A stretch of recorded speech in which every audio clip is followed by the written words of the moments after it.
ನಮಸ್ಕಾರ, ಎಲ್ರಿಗೂ ಸ್ವಾಗತ. ಇವತ್ತು ನಾವು ಸ್ವಿಂಗ್ ಟ್ರೇಡಿಂಗ್ ಬಗ್ಗೆ ಮಾತಾಡೋಣ.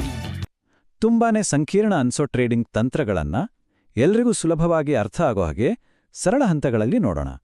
ಹಣಕಾಸು ಟ್ರೇಡಿಂಗ್ ಅಂತ ತಕ್ಷಣ ತಲೆಗೆ ಬರೋದೇನೋ ಏನೋ ಕಾಂಪ್ಲಿಕೇಟೆಡ್ ಚಾರ್ಟ್ಸ್, ಅರ್ಥನೇ ಆಗದೆ ನಂಬರ್ಸ್ ಅಲ್ವಾ? ಹೌದು, ತುಂಬಾ ಜನರಿಗೆ ಹೀಗೇನೆ ಅನ್ಸುತ್ತೆ. ಇದು ತುಂಬಾನೇ ಸಹಜ. ಹಾಗಾದ್ರೆ ಒಂದು ವೇಳೆ ಮಾರುಕಟ್ಟೆಗೆ ಎಂಟ್ರಿ ಕೊಡ್ತಿರೋರಿಗಾಗಿಯೇ ಒಂದು ಸ್ಪಷ್ಟವಾದ ಮತ್ತೆ ಬಳಸಬಹುದಾದ ಒಂದು ಸರಳ ಪ್ರೋಸೆಸ್ ಇದ್ರೆ ಹೇಗಿರುತ್ತೆ? ಅದನ್ನೇ ಇವತ್ತು ನಾವು ನೋಡಕ್ ಹೊಟ್ಟಿರೋದು. ಸರಿ, ಹಾಗಾದ್ರೆ ಬನ್ನಿ ಶುರು ಮಾಡೋಣ. ಇವತ್ತಿನ ನಮ್ಮ ಈ ವಿಶ್ಲೇಷಣೆಯಲ್ಲಿ ಏನೆಲ್ಲ ಇದೆ ಅಂತ ನೋಡೋಣ. ಮೊದಲು ಒಂದು ಸಿಂಪಲ್ ಟ್ರೇಡಿಂಗ್ ಸ್ಟ್ರಾಟಜಿ, ಆಮೇಲೆ ಅದಕ್ಕೆ ಬೇಕಾದ ಟೂಲ್ಸ್, ನಂತರ 5 ಹಂತಗಳ ಸ್ಟ್ರಾಟಜಿ, ಅದಕ್ಕೊಂದು ಉದಾಹರಣೆ, ಹೊಸ ಟ್ರೇಡರ್ಗಳಿಗೆ ಕೆಲವು ನಿಯಮಗಳು, ಮತ್ತೆ ಕೊನೆಯದಾಗಿ ಈ ಸ್ಟ್ರಾಟಜಿ ಯಾರಿಗೆ ಸೂಕ್ತ ಅಂತಾನೂ ನೋಡೋಣ. ಮೊದಲನೇದಾಗಿ ಈ ಇಡೀ ಸ್ಟ್ರಾಟಜಿಯ ಅಡಿಪಾಯ ಅಂತಾನೆ ಹೇಳ್ಬೋದು, ಆ ಒಂದು ಪ್ರಮುಖವಾದ ತತ್ವದ ಬಗ್ಗೆ ಮಾತಾಡೋಣ. ನೋಡಿ, ಇದ್ರಲ್ಲಿರೋ ಅತಿ ಮುಖ್ಯವಾದ ಪಾಠ ಅಂದ್ರೆ ಯಾವಾಗಲೂ ಮಾರುಕಟ್ಟೆ ಹೋಗೋ ದಿಕ್ಕಲ್ಲೇ ಹೋಗ್ಬೇಕು. ಅಂದ್ರೆ ಟ್ರೆಂಡ್ ಜೊತೆ ಸಾಗ್ಬೇಕು, ಅದರ ವಿರುದ್ಧ ಅಲ್ಲ. ಸ್ಟಾಕ್ ಮೇಲಕ್ಕೆ ಹೋಗ್ತಿದ್ರೆ ನಾವು ಬೈ ಮಾಡೋಕೆ ಮಾತ್ರ ಅವಕಾಶಗಳನ್ನು ಹುಡುಕ್ಬೇಕು. ಹೀಗ್ ಮಾಡಿದ್ರೆ ನಿರ್ಧಾರ ತಗೊಳ್ಳೋದು ತುಂಬಾನೇ ಸುಲಭ ಆಗತ್ತೆ. ಸರಿ, ಈಗ ಮುಂದಿನ ವಿಷಯಕ್ಕೆ ಬರೋಣ. ಒಂದು ಒಳ್ಳೆ ಟ್ರೇಡ್ ಮಾಡೋಕೆ ನಮ್ಗೆ ಯಾವೆಲ್ಲ ಟೂಲ್ಸ್ ಬೇಕು, ನಮ್ಮ ಡ್ಯಾಶ್ಬೋರ್ಡ್ ಹೇಗಿರಬೇಕು ಅಂತ ನೋಡೋಣ. ನೋಡಿ, ಈ ಸ್ಟ್ರಾಟಜಿಗೆ ಬೇಕಾಗಿರೋದು ಕೇವಲ ಈ 4 ಸಿಂಪಲ್ ಟೂಲ್ಸ್. ನಾವು ಡೈಲಿ ಚಾರ್ಟ್ ಬಳಸ್ತೀವಿ, ಯಾಕಂದ್ರೆ ಬೆಲೆಯ ಸ್ವಿಂಗ್ಗಳನ್ನ ಕೆಲವು ದಿನ ಅಥವಾ ವಾರಗಳಲ್ಲಿ ಹಿಡಿಯೋಕೆ ಇದು ಸರಿ ಹೋಗುತ್ತೆ. ಆಮೇಲೆ 20 ಮತ್ತು 50 EMA ಇವು ಟ್ರೆಂಡ್ ಯಾವ ದಿಕ್ಕಲ್ಲಿದೆ ಅಂತ ನಮಗೆ ತೋರಿಸುತ್ತೆ. ಕೊನೆಗೆ RSI, ಇದು ಮೊಮೆಂಟಮ್ ಅಂದ್ರೆ ಸ್ಟಾಕ್ನ ಚಲನೆಯ ವೇಗ ಹೇಗಿದೆ ಅಂತ ಹೇಳುತ್ತೆ. ಇವೆಲ್ಲವೂ ಟ್ರೇಡಿಂಗ್ ವ್ಯೂನಂತಹ ಯಾವುದೇ ಪ್ಲಾಟ್ಫಾರ್ಮ್ನಲ್ಲಿ ಸುಲಭವಾಗಿ ಸಿಗುತ್ತೆ. ಓಕೆ, ಈಗ ನಾವು ಈ ಇಡೀ ವಿಶ್ಲೇಷಣೆಯ ಹೃದಯ ಭಾಗಕ್ಕೆ ಅಂದ್ರೆ ಕೋರ್ ಪಾರ್ಟ್ಗೆ ಬಂದಿದ್ದೀವಿ. ಒಂದು ಟ್ರೇಡನ್ನ ಹೇಗೆ ಕಂಡುಹಿಡಿಬೇಕು ಮತ್ತು ಅದನ್ನ ಹೇಗೆ ಎಕ್ಸಿಕ್ಯೂಟ್ ಮಾಡಬೇಕು ಅನ್ನೋದಕ್ಕೆ ಒಂದು ಸ್ಪಷ್ಟವಾದ 5 ಹಂತಗಳ ಪ್ರಕ್ರಿಯೆ ಇದೆ. ಅದನ್ನೀಗ ನೋಡೋಣ. ಈ 5 ಹಂತಗಳನ್ನ ಒಂದೊಂದಾಗಿ ವಿವರವಾಗಿ ನೋಡೋಕು ಮುಂಚೆ ಒಮ್ಮೆ ಇದರ ಒಂದು ಹೈ ಲೆವೆಲ್ ಓವರ್ವ್ಯೂ ನೋಡೋಣ. ಮೊದಲಿಗೆ ಟ್ರೆಂಡ್ ಗುರ್ತಿಸೋದು, ಆಮೇಲೆ ಪುಲ್ ಬ್ಯಾಕ್ಗೆ ಕಾಯೋದು, RSI ಕನ್ಫರ್ಮೇಷನ್ ತಗೊಳ್ಳೋದು, ಕ್ಯಾಂಡಲ್ ಸ್ಟಿಕ್ ಸಿಗ್ನಲ್ ಹುಡುಕೋದು, ಮತ್ತು ಕೊನೆಗೆ ಎಂಟ್ರಿ, ಸ್ಟಾಪ್, ಟಾರ್ಗೆಟ್ ಸೆಟ್ ಮಾಡೋದು.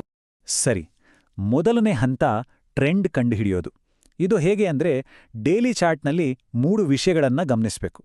ಬೆಲೆ 50 EMA ಲೈನ್ನ ಮೇಲಿರಬೇಕು, 20 EMA ಲೈನ್ 50 EMA ಲೈನ್ನ ಮೇಲಿರಬೇಕು, ಮತ್ತೆ ಬೆಲೆ ಹೊಸ ಹೈ ಮತ್ತು ಹೈಯರ್ ಲೋಗಳನ್ನ ಮಾಡ್ತಾ ಇರಬೇಕು. ಈ 3 ಕಂಡೀಷನ್ ಸರಿ ಇದ್ರೆ ಮಾರ್ಕೆಟ್ ಸ್ಟ್ರಾಂಗ್ ಅಪ್ ಟ್ರೆಂಡ್ನಲ್ಲಿದೆ ಅಂತ ಅರ್ಥ. ಇನ್ನು ಎರಡನೇ ಹಂತ ಪುಲ್ ಬ್ಯಾಕ್ ಆಗಿ ಕಾಯೋದು. ಅಂದ್ರೆ ಬೆಲೆ ಒಂದೇ ಸಮನೆ ಏರ್ತಾ ಇದ್ರೆ ಅದ್ರ ಹಿಂದೆ ಓಡಬಾರ್ದು. ಬದಲಾಗಿ ಬೆಲೆ ಸ್ವಲ್ಪ ಕೆಳಗೆ ಬಂದು 20 EMA ಲೈನ್ ಹತ್ರ ಬರೋವರೆಗೂ ತಾಳ್ಮೆಯಿಂದ ಕಾಯ್ಬೇಕು. ಆಗ ನಮ್ಗೆ ಒಂದು ಒಳ್ಳೆ ಖರೀದಿ ಅವಕಾಶ ಸಿಗುತ್ತೆ. ಇಲ್ಲಿ ಒಂದು ಇಂಟ್ರೆಸ್ಟಿಂಗ್ ವಿಷಯ ಏನಂದ್ರೆ, ಸ್ವಿಂಗ್ ಟ್ರೇಡರ್ಗಳು ಯಾವತ್ತೂ ಬೆಲೆ ತುತ್ತ ತುದಿಯಲ್ಲಿದ್ದಾಗ ಖರೀದಿಸಲ್ಲ. ಯಾಕಂದ್ರೆ ತಾಳ್ಮೆ ಅನ್ನೋದೇ ಅವರ ಸ್ಟ್ರಾಟಜಿಯ ಒಂದು ಭಾಗ. 20 EMA ಹತ್ರ ಬೆಲೆ ವಾಪಸ್ ಬರೋಕೆ ಕಾಯ್ತಾರೆ. ಈ 20 EMA ಒಂದು ಡೈನಾಮಿಕ್ ಸಪೋರ್ಟ್ ತರ ಕೆಲಸ ಮಾಡುತ್ತೆ. ಸರಿ, ಈಗ 3ನೇ ಹಂತ RSI ಕನ್ಫರ್ಮೇಷನ್.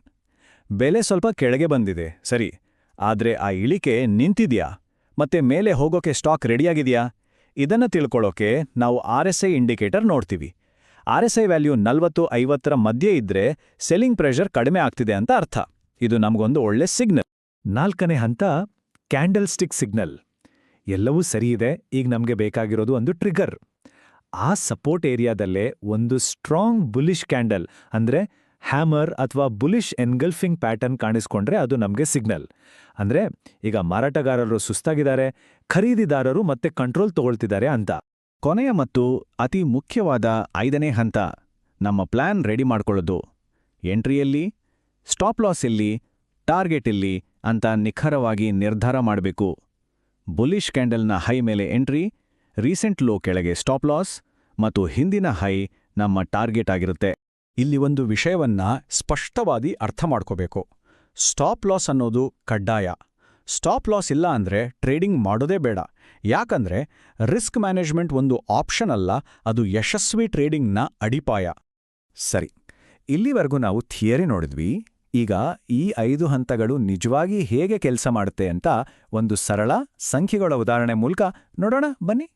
ಯಾವುದೇ ಟ್ರೇಡ್ ತಗೊಳ್ಳೋಕ್ ಮುಂಚೆ ನಾವು ರಿಸ್ಕ್ ರಿವಾರ್ಡ್ ಅನುಪಾತವನ್ನ ನೋಡಬೇಕು. ಕನಿಷ್ಠ 1:2 ಇರಬೇಕು. ಅಂದ್ರೆ ನಾವು ₹1 ರಿಸ್ಕ್ ತಗೊಂಡ್ರೆ ಕನಿಷ್ಠ ₹2 ಲಾಭ ಮಾಡೋ ಗುರಿ ಇರಬೇಕು. ಲಾಂಗ್ ಟರ್ಮ್ನಲ್ಲಿ ಲಾಭದಲ್ಲಿರಲು ಇದು ತುಂಬಾನೇ ಮುಖ್ಯ. ಈ ಉದಾಹರಣೆ ನೋಡಿ, ನಾವು ₹1000ಗೆ ಎಂಟ್ರಿ ತಗೊಳ್ತೀವಿ, ಸ್ಟಾಪ್ ಲಾಸ್ 97, ಅಂದ್ರೆ ನಮ್ಮ ರಿಸ್ಕ್ ₹30, ನಮ್ಮ ಟಾರ್ಗೆಟ್ 1060, ಅಂದ್ರೆ ನಮ್ಮ ರಿವಾರ್ಡ್ ₹60. ಸೊ ಇಲ್ಲಿ ರಿಸ್ಕ್ ರಿವಾರ್ಡ್ ಅನುಪಾತ ನಿಖರವಾಗಿ 1:2 ಇದೆ. ಇದು ಒಂದು ಉತ್ತಮ ಟ್ರೇಡ್ ಸೆಟಪ್. ಒಂದು ಒಳ್ಳೆ ಸ್ಟ್ರಾಟಜಿ ಇದ್ರೆ ಸಾಕಾ? ಖಂಡಿತ ಇಲ್ಲ. ಆ ಸ್ಟ್ರಾಟಜಿಯ ನಿಯಮಗಳನ್ನ ಚಾಚುತಪ್ಪದೆ ಪಾಲಿಸೋ ಶಿಸ್ತಿರಬೇಕು. ಇದೇ ಶಿಸ್ತುದಾನೇ ಒಬ್ಬ ಯಶಸ್ವಿ ಮತ್ತು ವಿಫಲ ಟ್ರೇಡರ್ ನಡುವಿನ ವ್ಯತ್ಯಾಸ. ಹಾಗಾದ್ರೆ ಹೊಸ್ದಾಗಿ ಟ್ರೇಡಿಂಗ್ ಶುರು ಮಾಡೋರು ಯಾವೆಲ್ಲ ನಿಯಮಗಳನ್ನು ಪಾಲಿಸಬೇಕು ನೋಡಿ. ತಿಂಗಳಿಗೆ 3-4 ಕ್ವಾಲಿಟಿ ಟ್ರೇಡ್ ಮಾಡಿದ್ರೆ ಸಾಕು. ಒಂದೇ ಸ್ಟ್ರಾಟಜಿಯನ್ನ ಸ್ಥಿರವಾಗಿ ಫಾಲೋ ಮಾಡಬೇಕು. ಸೈಡ್ವೇಸ್ ಮಾರ್ಕೆಟಿಂದ ದೂರ ಇರಬೇಕು. ಇನ್ನೊಂದು ಕಡೆ ಪುಲ್ ಬ್ಯಾಕ್ ಇಲ್ಲದೆ ಬ್ರೇಕೌಟ್ನಲ್ಲಿ ಬೈ ಮಾಡೋದು, ಸ್ಟಾಪ್ ಲಾಸ್ ಇಗ್ನೋರ್ ಮಾಡೋದು, ಟ್ರೆಂಡ್ಗೆ ವಿರುದ್ಧವಾಗಿ ಟ್ರೇಡ್ ಮಾಡೋದು, ಇದೆಲ್ಲ ಮಾಡಬಾರ್ದು ತಪ್ಪುಗಳು. ಹಾಗಾದ್ರೆ ಈ ಸರಳ ಕ್ರಮಬದ್ಧವಾದ ಸ್ಟ್ರಾಟಜಿ ನಿಜಕ್ಕೂ ಯಾರಿಗೆ ಇದರಿಂದ ಹೆಚ್ಚು ಅನುಕೂಲ ಆಗುತ್ತೆ? ನಿಜ ಹೇಳ್ಬೇಕಂದ್ರೆ ಇದು ಹಲವರಿಗೆ ಸೂಕ್ತವಾಗಿದೆ. ಟ್ರೇಡಿಂಗ್ ಜಗತ್ತಿಗೆ ಹೊಸದಾಗಿ ಕಾಲಿಡ್ತಿರೋವರಿಗೆ ಒಂದು ಸ್ಪಷ್ಟವಾದ ದಾರಿ ತೋರಿಸುತ್ತೆ. ಜಾಸ್ತಿ ಸಮಯ ಕೊಡೋಕ್ಕಾಗದ ಉದ್ಯೋಗಿಗಳಿಗೆ, ಕಡಿಮೆ ಬಂಡವಾಳ ಇರೋರಿಗೆ, ಮತ್ತೆ ಮುಖ್ಯವಾಗಿ ಒತ್ತಡ ಇಲ್ಲದೆ ಟ್ರೇಡಿಂಗ್ ಮಾಡಬೇಕು ಅನ್ನೋ ಪ್ರತಿಯೊಬ್ಬರಿಗೂ ಈ ಸ್ಟ್ರಾಟಜಿ ಒಂದು ಒಳ್ಳೆ ಆಯ್ಕೆ. ಹಾಗಾದ್ರೆ ಕೊನೆಯದಾಗಿ ಒಂದು ಪ್ರಶ್ನೆ: ಯಶಸ್ವಿ ಟ್ರೇಡಿಂಗ್ ಅಂದ್ರೆ ಯಾರೋ ಕಂಡಿಡಿದಿರೋ ಸೀಕ್ರೆಟ್ ಫಾರ್ಮುಲಾ ಹುಡುಕೋದಾ? ಅಥವಾ ಒಂದು ಸರಳವಾದ, ಸಾಬೀತಾಗಿರೋ ಶಿಸ್ತನ್ನ ಕರಗತ ಮಾಡ್ಕೊಂಡು ಅದನ್ನೇ ಸ್ಥಿರವಾಗಿ ಪಾಲಿಸೋದಾ? ಯೋಚಿಸಿ ನೋಡಿ.